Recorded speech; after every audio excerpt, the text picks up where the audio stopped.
Армысыздар ардақты ағайын, есімім менің Нәзира Сұлтан-Мұратқызы, менің YouTube каналыма қош келдіңіздер. Құлшылыққа қатысты оқып жатқан мақалалар, поэзиялар, абайдың қара сөздері сіздердің көңілдеріңізден шығып жатса, дүниетанымдарыңызды ашып жатса, білімдеріңізге білім қосып жатса, ендеше лайк басып, каналға тіркеле етіңіздер. Ал біз бүгін тағдырға разылық таныту деген мақаланы оқитын боламыз, бізбен бірге болыңыздар. Алла тағалаға сансыз мадақ, ардақты пайғамбарымыз Мұхаммед Мұстафаға, оның отбасы мен барлық сахабаларына салауаттар мен сәлемдер болсын. Асыл дінімізде иманның 7 шарты бар. Біз оны әмәнту деп атаймыз. Хакім Абайдың әмәнту оқымаған кісі бар ма, уә кутубихи дегенмен ісі бар ма деп айтатыны сондықтан болса керек. Тағдыр дегеніміз не? Әуелі осыған тоқталсақ. Тағдыр араб тілінде кадар деген сөзден шыққан. Өлшеу. Бір нәрсені белгілі бір өлшем бойынша жарату, белгілеу деген мағынаны білдіреді. Ал шариғат термині бойынша Алла тағаланың әу баста болатын барлық нәрсені жаратпастан бұрын шексіз ілімі арқылы егжей-тегжейіне дейін білуін және оларды белгілі бір өлшемге қарай реттеуін, жүйелеуін, арнайы белгілеуін тағдыр дейміз. Тағдыр осы әлемде және оның ішіндегі сан алуан түрлі жаратылыс иелерін белгілі бір жүйе мен тәртіп бойынша басқаратын илляхи заңдылық.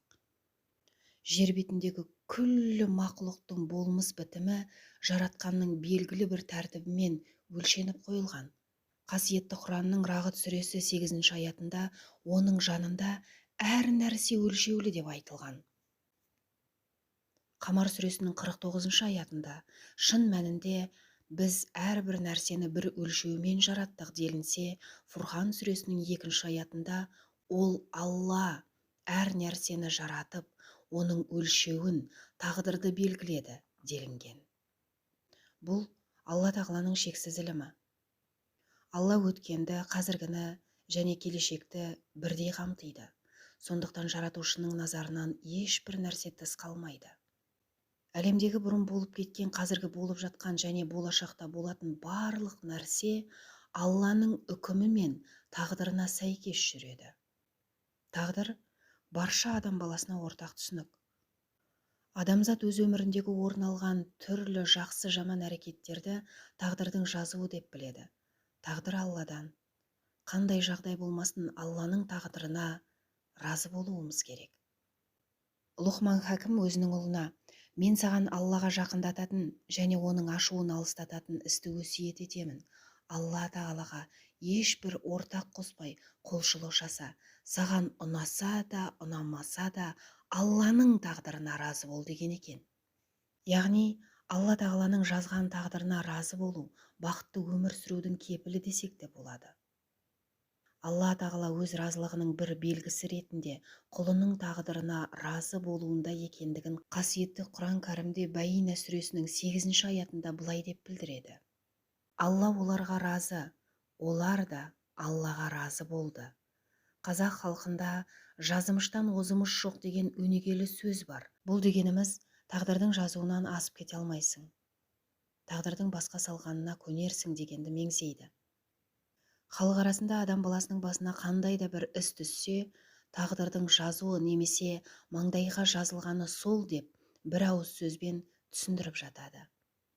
Осындай қиындық туған сәттерде тағдырға разы болып қана қоймай, сабырлық танытудың өзі құлшылық.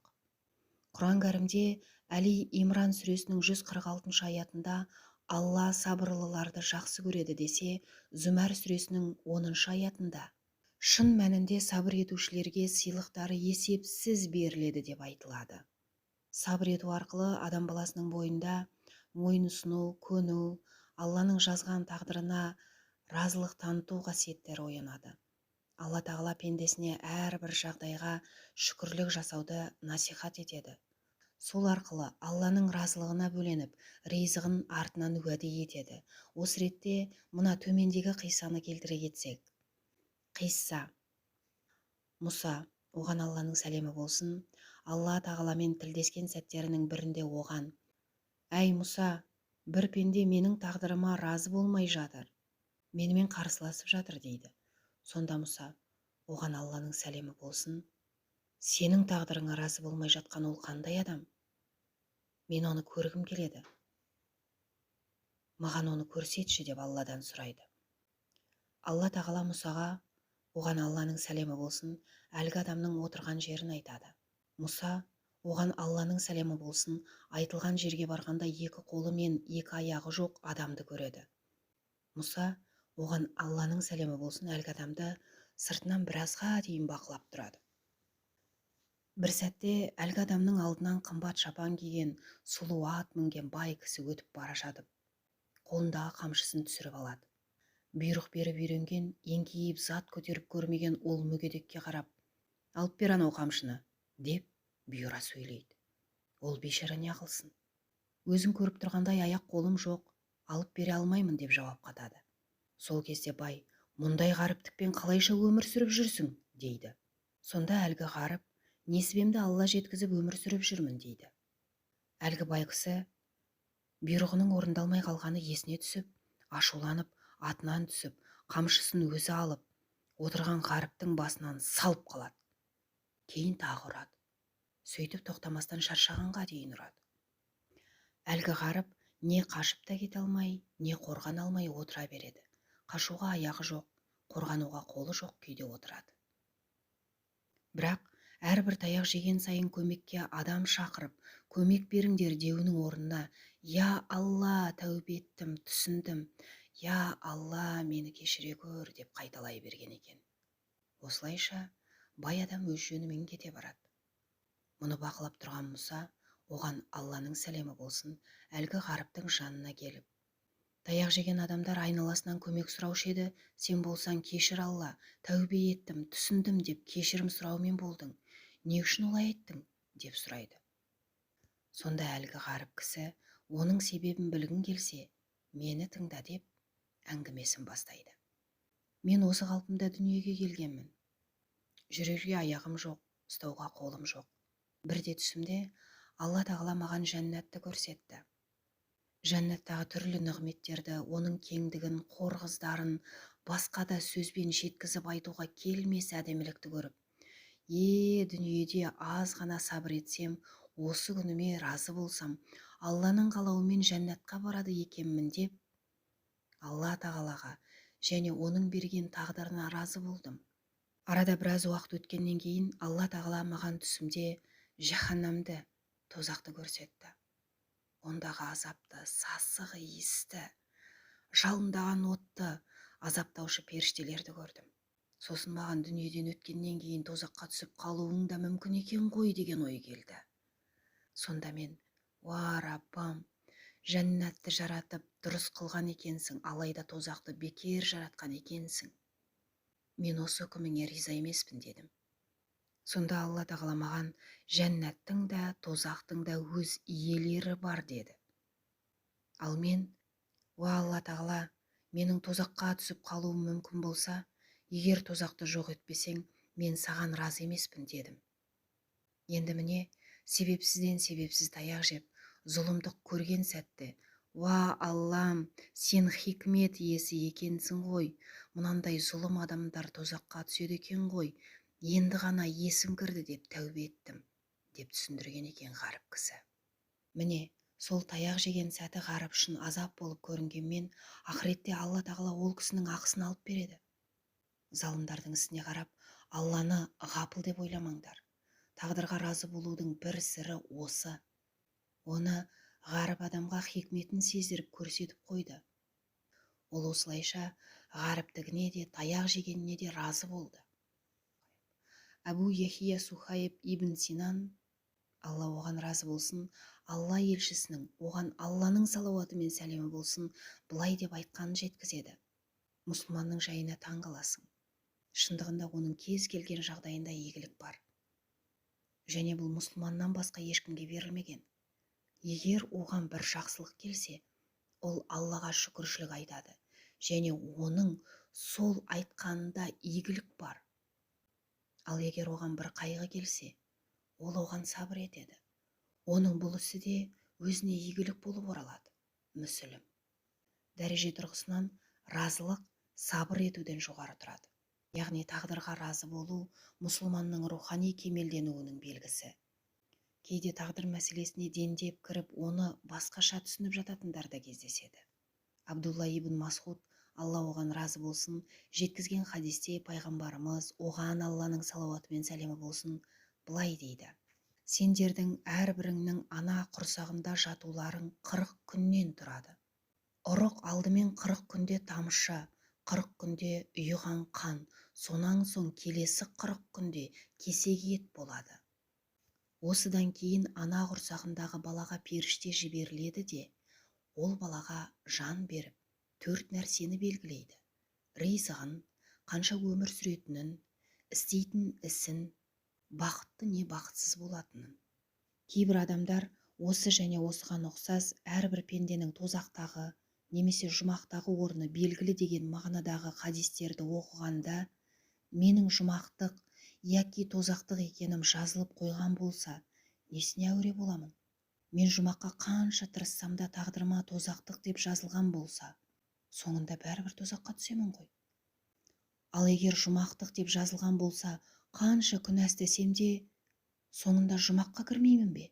Онда ешқандай істің қажеті жоқ қой, деген шайтани азғыруларға еріп жатады. Осы жерде ескерілу керек нәрсе, Алла Тағала пендесіне таңдау құқығын берген. Алла Тағала өз құлдарына тозақ иелерінің немесе жұмақ иелерінің ісін мәжбүрлеп істеткендіктен емес, керісінше, пенделерінің Алла Тағала берген таңдау құқығын пайдалана отырып, қандай таңдау жасайтындығын білгендіктен олардың тағдырын жазды. Шындығында Алла пенделеріне зұлымдық етпейді. Бұл пенденің таңдау және қалау еркі бар екендігін білдіреді. Сонымен бірге Алла осыны қалап тұр деу, ғайыптан хабар бар сияқты сөйлеу болып табылады. Ол дұрыс емес. Себебі тағдыр жаратушыға ғана мәлім ғайып іс. Күнә жасаушы және құлшылық етпейтін адам барлық кінәні тағдырға артып қоя салады. Құран кәрімде: имансыздар жиіркенішті іс жасаған кезде аталарымызды осылай жасайтынын көрдік, әрі бізге мұны Алла бұйырды дейді. Оларға айт: анығында Алла жиіркенішті іске бұйырмайды. Өздерің білмейтін нәрсені Аллаға жала етіп таңасыңдар ма?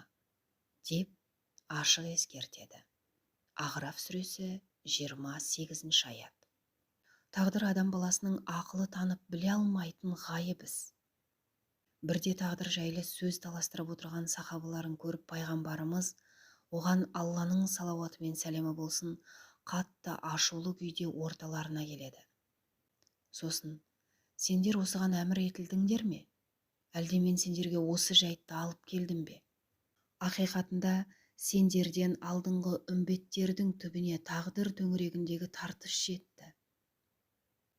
Мен сендерге бұл жайлы талас тартыс жасауды үзілді кесілді тыйым саламын, дейді Тирмизи. Сахабалар бұл жағдайдан кейін тағдыр жайлы сөз таластырмайтын болды.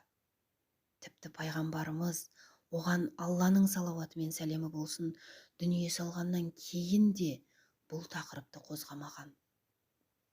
Әзіреті Әлиден, Алла оған разы болсын, тағдыр жайлы сұраған кісіге: терең теңіз, түбіне жете алмайсың, деп жауап береді.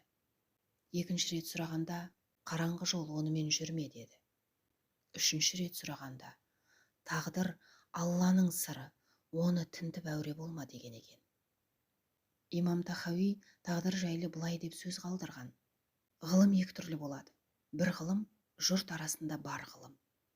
Екінші ғылым халық арасында жоқ ғылым. Бар ғылымды мойындамау күпірлік. Жоқ ғылымды білмеймін деу де күпірлік. Бар ғылымды қабылдамайынша және жоқ ғылымды тастамайынша адамның иманы кемелденбейді. Әрбір пенде өз жолын өзі таңдайды.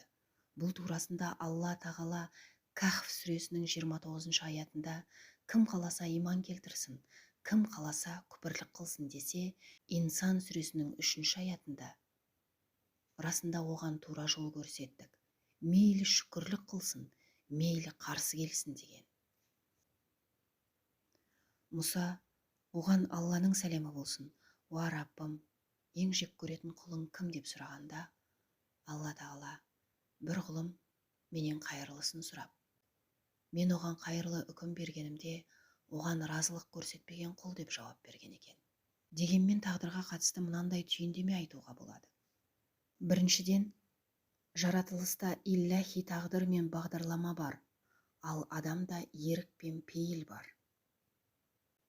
Екіншіден, Алла тағаланың ілімі шексіз.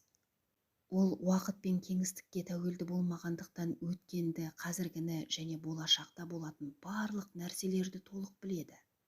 Үшінші, біз ісімізді Алла тағала солай жазды деп істемейміз. Керісінше, Алла тағала біздің өз қалауымызбен не істейтінімізді білгендіктен солай жазады. Төртіншіден, Алла тағала тағдырымызды жазатын кезде біздің дербес қалауымызды ескереді, әрі оны қалай қолданатынымызды да есепке ала отырып жазады. Бесіншіден, егер біз қалауымызды ізгі жолда қолданатын болсақ, онда Алла тағала өзінің мол мейірімімен бізге мына өмірде көптеген нығметтер беріп, ақыретте де жәннатты нәсіп етеді. Құрметті жамағат, ислам ғалымдары адамның тағдырын ерікті және еріксіз тағдыр деп екіге бөледі. Адамның еркінен тыс тағдырға оның қай елде, қандай отбасында туылуы, еркек немесе әйел болуы, қай ұлттың өкілі болуы, ауруға шалдығуы, тағы басқа нәрселер кіреді. Мұның барлығы адам баласы жаратылмай тұрып, лаухул махфузда жазылып қойылған. Лаухул махфуз дегеніміз тағдыр кітабының негізгі нұсқасы. Барлық болатын һәм болған нәрселер сонда жазылады. Қасиетті Құранның Рағыт сүресі 39 аятында Алла қалағанын өшіреді, қалағанын бекітеді. Негізгі кітап лаухул махфуз Алланың құзырында делінген. Жоғарыда аталған нәрселер пенденің еркінен тыс. Оған таңдау берілген дүниелер болмағандықтан, пенде Алланың алдында аталмыш дүниелерге қатысты жауапқа тартылмайды. Яғни, Алла тағала оған не үшін қазақ немесе араб болып туылдың, не үшін қыз болып туылдың, не үшін ауруға шалдықтың деген сұрақтар қоймайды. Өйткені, бұл адамның өз еркімен таңдап алған нәрселері емес. Адам тағдырының ерікті түрінде, оның иманға келу-келмеуі, Алланың бұйрықтарына бойұсынып немесе қарсы өмір сүруі, басына түскен қиыншылықтарға сабыр етуі, жақсылықтарға шүкіршілік етуі, тұрмыстық жағдайына разы болуы секілді пендеге таңдау берілген тұстар кіреді. Ардақты пайғамбарымыз, оған Алланың салауаты мен сәлемі болсын, сахаба Абдулла ибн Масғудқа былай деп айтқан екен: қатты қайғырма, тағдырыңда не тұрса сол болады, және тағдыр етілген несібең өзіңе келеді. Имам Байхақи. Қазақ халқының ұғымында да адам өмірінің тағдыры жайында айтылған ғибратты сөздер мен мақалдар көп қалыптасқан. Мәселен, жазымыштан озымыш жоқ. Маңдайға пешенеңе жазылғанды көресің. Тағдырға не жазылса соны көресің. Ажалдан бір сәтте қашып құтыла алмайсың, және тағы басқа. Қорыта айтқанда, тағдыр жайында пенденің білімі жете бермейтін тұстары өте көп. Мұсылман баласының міндеті тағдырға разы болып, Алла тағаладан жақсылық күту және дұға ету. Пайғамбарымыз, оған Алланың салауаты мен сәлемі болсын, тағдырға иман әртүрлі қайғы мен қасіретті жеңілдетеді деген. Алланың сүйікті құлы болу, оның разылығын алу баршамыздың арманымыз. Олай болса, Алланың тағдырына разы болып, шүкіршілік етуіміз керек. Алла тағала бізді тағдырына разы болған, өзінің разылығына ие болған құлдарының қатарынан етсін.